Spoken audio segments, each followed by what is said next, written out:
Hello, my Panda pals, and welcome back to the channel and to another recap. Today I'm gonna do part 2 of what happened on Before the 90 Days, Season 7, Episode 16. You know the drill. Buckle it up. Let's go for a ride. Let's check in with Tigerlily and Adnan. It is Thanksgiving time, and Adnan's mother and brother are coming for a visit. My mother and my brother is flying in. I rent home here with big kitchen for my wife to can cook dinner to my family.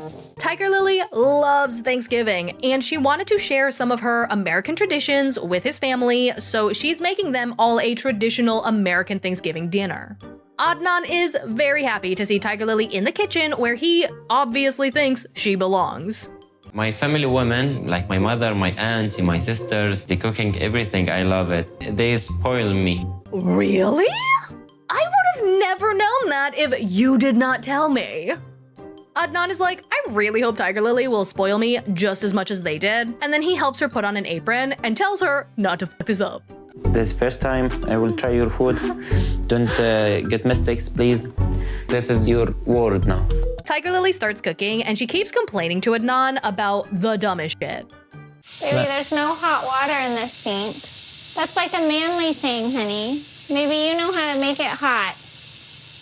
I don't know how hot water is a guy thing. What should I put it on? I don't know Celsius temperature. I only know Fahrenheit. On one hand, it is very annoying that Adnan is just sitting on the couch, not being helpful, and clearly pissed off that being in the kitchen is not shutting Tigerlily up. But on the other hand, girly, Google.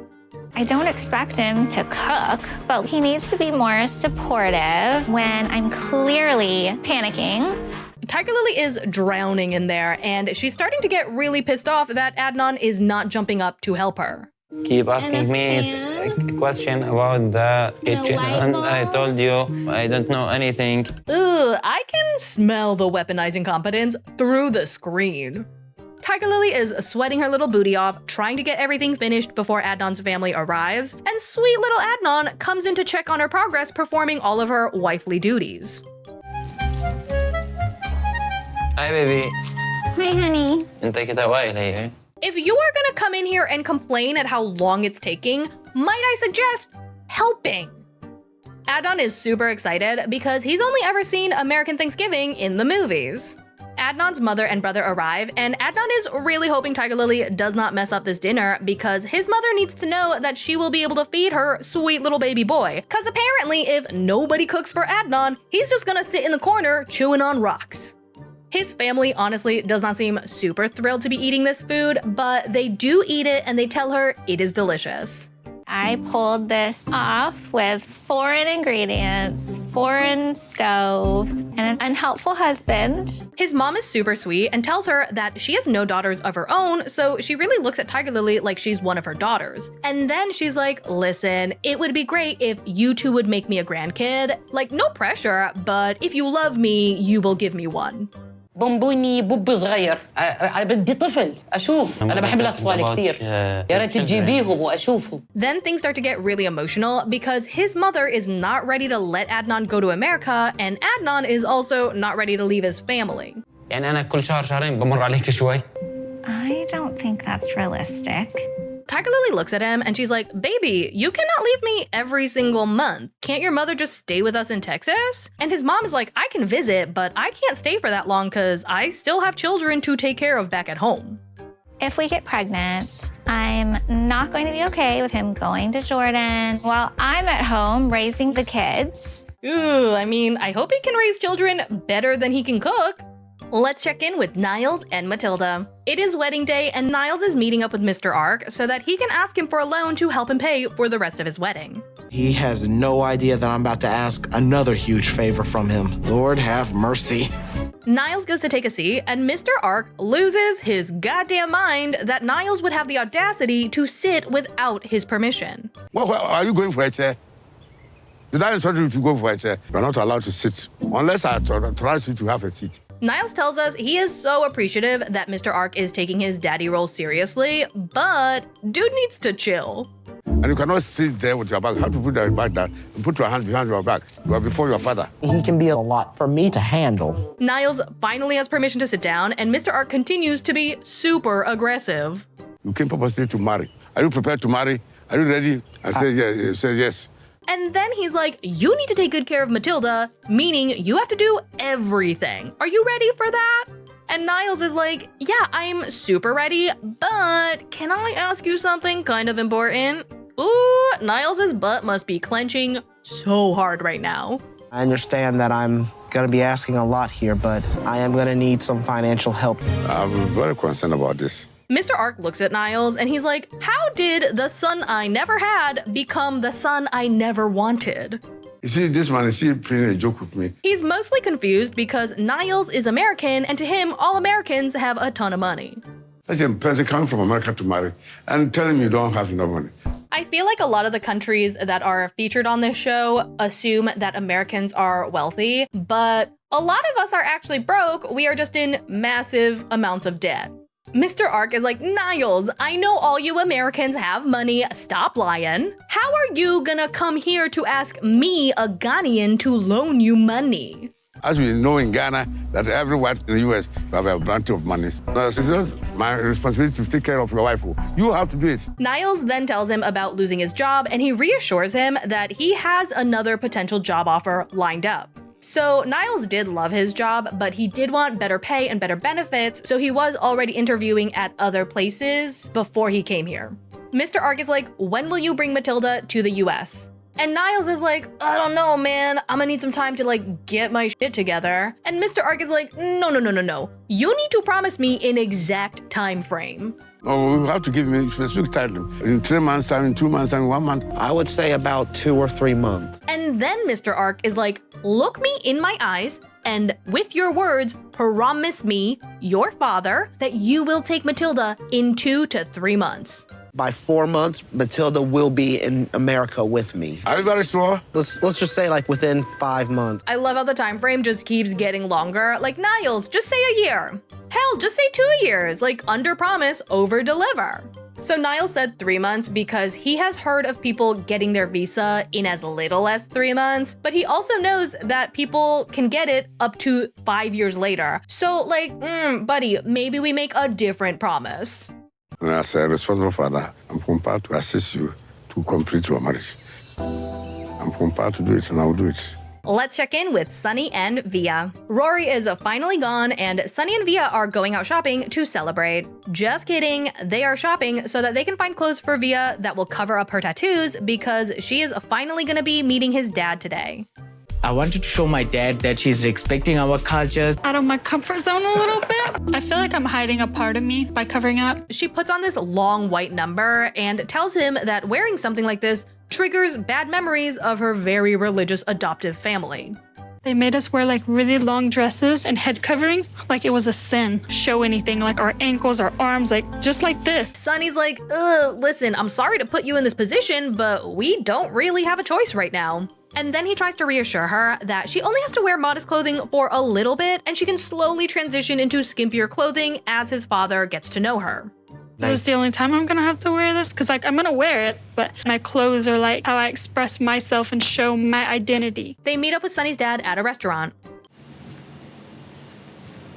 I think you guys kind of look alike. Yeah, girly, that is how genetics works. Then Sunny's dad says something so out of pocket. He tells Veah that she looked healthier in her photos. What does that mean? I look chubbier on camera? Yes. You look like you're tired. I don't love that the very first thing his father told Veah is, you look so much worse in person. I don't know if it's just the language barrier. When he says something about my weight and my appearance, I'm offended about that. It doesn't make it right, but it is definitely a cultural thing. I had a Korean woman once tell me that I would look so much better if I just got a nose job. And I had never met her before. And she had a friend with her who couldn't stop talking about how my face was so busted and I should really fix it. And those two women did not think they were being rude. They thought they were genuinely helping me with some life advice by giving me this unasked for roasting. Sunny's dad is sitting over here looking at Veah, and he is less than impressed. I don't know why he chose an American woman. She's not same culture, she's not same religions. Honest, I don't like. His dad asks her where she got her dress, and Veah is like, oh, Sunny got it for me. It's not really my style, though. Sunny took me to go get it. I don't normally dress like this. Oh. You do not need to tell him that. He has seen pictures of you. He knows. Then Sunny's dad is like, you should probably just start dressing this way because you're not exactly the most modest person and I really hate your tattoos. You have some tattoo. We don't like tattoo.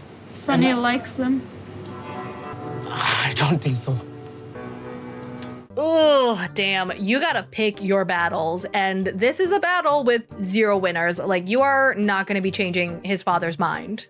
Then his dad is like, if you want to marry my son, you are going to have to remove your tattoos. Which, to me, is kind of an insane ask. Like, I can somewhat understand if you were like, you can't get any more tattoos, but to ask her to remove the ones that she already has, like that, that's way too much to me. Veah stands her ground and she tells him that she is not going to be removing any of her tattoos because they all mean a lot to her. And then she goes on to explain some of her tattoos' meanings as if Sunny's dad is going to give a shit. Tattoo totally wrong. I just don't know if I'm comfortable removing my But tattoo. when you feel comfortable, then you can remove it. I actually feel really bad for Veah because this whole experience has got to be bringing up some past trauma. And in my opinion, Sunny is not standing up for her or defending her, and if he's not doing that now, he's probably not gonna be doing that later. Then Sunny's dad pivots the conversation away from her tattoos and towards having her convert to Islam. If Sunny say, convert your religions, you will do that? Mm-mm. You should do that if you love Sunny. Veah looks to Sunny, probably hoping that he's gonna start chiming in to say, well, Dad, I don't expect her to convert, but Sunny just sits there, silent as hell. I just don't know what to say. You wanted to see my dad, did you not? Don't start treating me mean. Yikes! I mean, as awful as this first meeting was, at least Veah knows the gravity of the situation she's in, you know? Like, she knows how strict Sunny's father actually is. She knows that the expectation now is for her to convert religions, something Sunny has refused to be upfront with her about. And she knows that Sunny agrees with his father on these things because he did not come to her defense.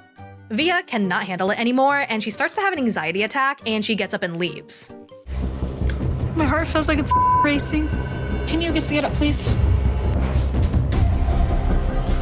Sunny's dad looks at him and he's like, I just want you to have a good wife. And honestly, she ain't it.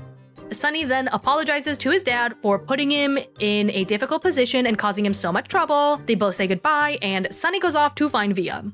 I know that my father was a little bit pushy, but I warned Veah about my family. Sunny says that Veah running out on his dad was a huge mistake on her part, and she's probably never gonna be able to come back from that. Running out the way she did, I don't know how she's gonna win my father's heart again. He finds Veah and asks what the heck is going on, and she tells him that she just had an anxiety attack.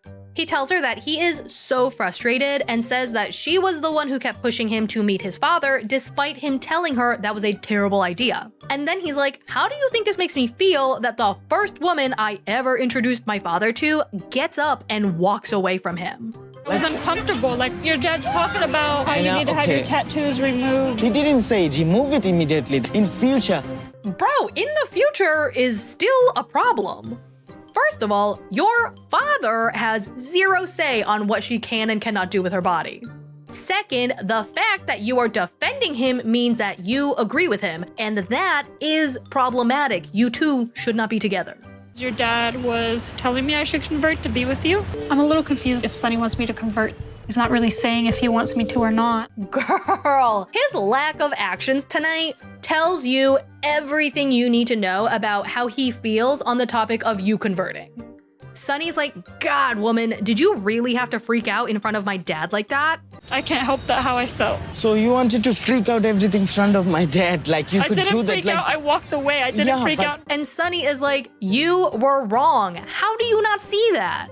Don't you think you are wrong, whatever you done? You embarrassed my friend of my family. Because I was having an anxiety attack. Like, how do you not understand that? Veah starts to cry, Sunny starts to feel bad, and he tells us that he didn't talk to Veah about converting religions before they went to meet his father because he did not want to lose her.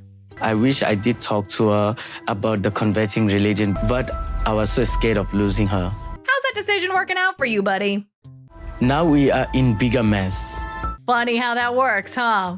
Sunny finally tells us that if Veah does not convert, then he cannot and will not be with her, and he has no idea how to break the news to her. And that, my Panda Pals, is all I got for you today. I hope you enjoyed this one. If you are not subscribed yet, do your girl a favor, click that little subscribe button, give this video a big thumbs up, and let me know down in the comments what you thought of all of this craziness. I hope to see you for the next one, and as always, thanks for not letting me ride this train wreck alone. Bye!